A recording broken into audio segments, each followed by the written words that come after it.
warahmatullahi wabarakatuh. Perkenalkan, nama saya Dwi Anugrani. Saya Ervina. Saya Elmina. Kami dari kelompok 3 kelas 10 akuntansi SMK Negeri 2 Bone. Secara umum, distribusi diartikan sebagai kegiatan penyaluran yang berusaha memperlancar dan mempermudah penyampaian barang dan produsen jasa dari produsen ke konsumen, sehingga penggunanya sesuai dengan yang diperlukan. Saluran distribusi jasa pendidikan juga berkaitan dengan lokasi, penampilan, dan fasilitas distribusi jasa pendidikan, di mana jasa pendidikan disampaikan sehingga mempengaruhi aktivitas dan ketersediaan jasa pendidikan. Ada beberapa model penawaran jasa. 1. Mengembangkan konsep jasa, yaitu menentukan tujuan sekolah berdasarkan di mana jasa pendidikan dapat dikembangkan. 2. Mengembangkan paket jasa dasar, yaitu paket jasa pendidikan yang diperlukan untuk memenuhi kebutuhan pelanggan jasa pendidikan. 3. Mengembangkan penawaran jasa yang terkait dengan proses jasa pendidikan. 4. Mengelola citra dan komunikasi. Bauran produk jasa. Bauran produk jasa pendidikan merupakan kumpulan semua produk jasa pendidikan dan unit produk jasa pendidikan yang ditawarkan oleh sekolah kepada pelanggan jasa pendidikan, serta dikelompokkan menjadi 2 kelompok produk jasa pendidikan, yaitu 1. Siswa adalah produk jasa pendidikan yang paling terlihat secara fisik. 2. Kurikulum yang bagus adalah kurikulum yang memiliki karakteristik yang dapat mengembangkan suatu program belajar mengajar baru atau memperbaiki kurikulum yang ada dan dapat digunakan sepenuhnya oleh guru. Tahapan pengembangan produk baru.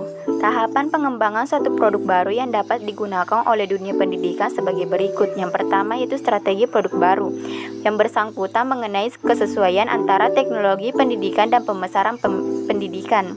Yang kedua itu menghasilkan gagasan dari sumber-sumber, itu pelanggan jasa pendidikan, karyawan sekolah, penyaluran jasa pendidikan, serta penelitian dan pengembangan. Yang kedua yaitu penyaringan gagasan, menghapus gagasan yang tidak sejalan dengan strategi produk jasa pendidikan.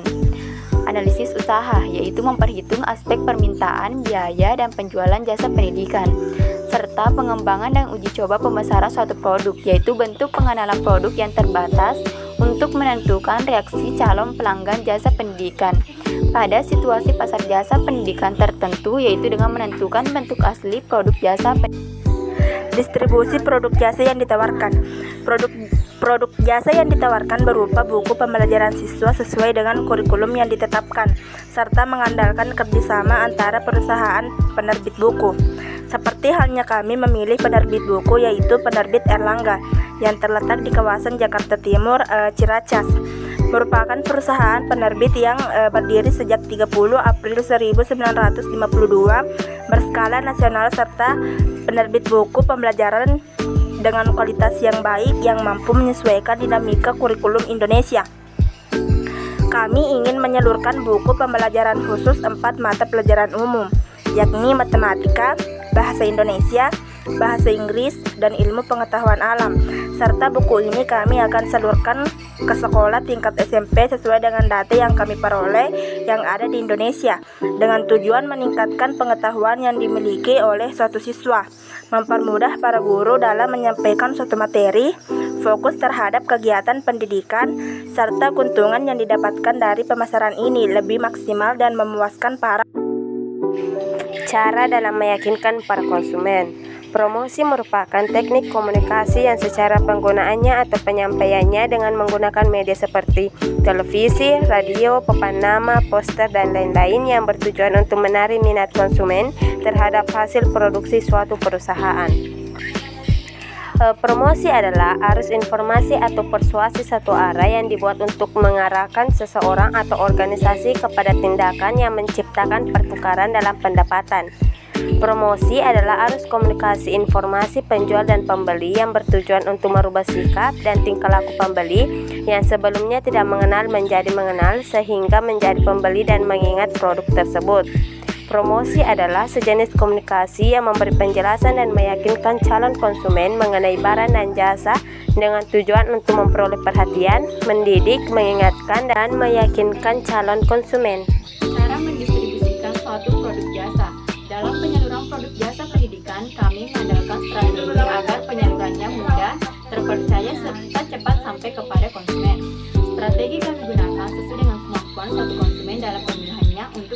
produk jasa kami. Adapun beberapa strateginya sebagai berikut. Strategi website. Strategi distribusi dengan menggunakan web bisa menggunakan web sendiri dengan memungkinkan suatu konsumen untuk membeli produk di sana. Beberapa perusahaan lain menggunakan pendekatan yang lebih modern dengan memanfaatkan situs e-commerce sehingga konsumen bisa langsung membeli secara online dan nantinya akan bersangkutan dengan fulfillment orders. Fulfillment orders ini adalah cara yang paling umum yang banyak digunakan, yaitu penyaluran barang secara manual ke konsumen, baik itu melalui cash on delivery atau COD bagi lokasinya berada di dalam kota atau luar kota. Strategi secara langsung. Strategi yang satu ini diterapkan dengan cara produsen menjual bahkan mengirim produknya ke konsumen secara langsung dan dapat pula berlaku apabila tidak ingin memesan secara online dengan alasan menghemat biaya pengiriman atau ingin langsung ke tempat distribusi tersebut. Ada beberapa faktor-faktor penentuan biaya kirim. 1. Menentukan berat suatu produk. 2. Perhitungan biaya tambahan. 3. Pemilihan metode pengiriman. Strategi menentukan biaya kirim. 1. Melakukan perbandingan dengan pesaing bisnis. 2. Petakan lokasi pelanggan. 3. Pertimbangan dan membuat biaya kirim secara gratis. Keuntungan menggunakan kegiatan distribusi secara umum. Dalam hal ini, keuntungan yang didapatkan dalam kegiatan distribusi ini sebagai perantara ialah produsen tak perlu berurusan dengan urusan logistik, transportasi, hingga biaya pemeliharaan staf dan bahan pengiriman. Seorang distribusi melakukan analisis untuk mencari peluang baru dan mencapai kinerja penjualan. Peserta akan berfokus pada area tertentu yang memungkinkan untuk mengembangkan hubungan dengan produsen. Cara menghitung break-even point atau biasa disebut dengan BP dengan menggunakan rumus sama dengan biaya tetap, harga per unit kurang biaya variabel per unit. Biaya tetap sebulan sebesar 100 juta terdiri dari biaya penyusutan mobil 2 juta rupiah, biaya asuransi kesehatan 18 juta rupiah, biaya sewa gedung kantor 30 juta rupiah, biaya sewa pabrik sama dengan 50 juta rupiah. Biaya variabel per unit sama dengan 75.000 terdiri dari biaya bahan baku 35.000 rupiah, biaya tenaga kerja langsung 25.000 rupiah, biaya lain-lain 15.000 rupiah. Harga jual per unit. BP unit sama dengan 100 juta sama dengan 95.000 rupiah kurang 75.000 rupiah. BP unit sama dengan 100 juta sama dengan 20.000. BP unit 7.000.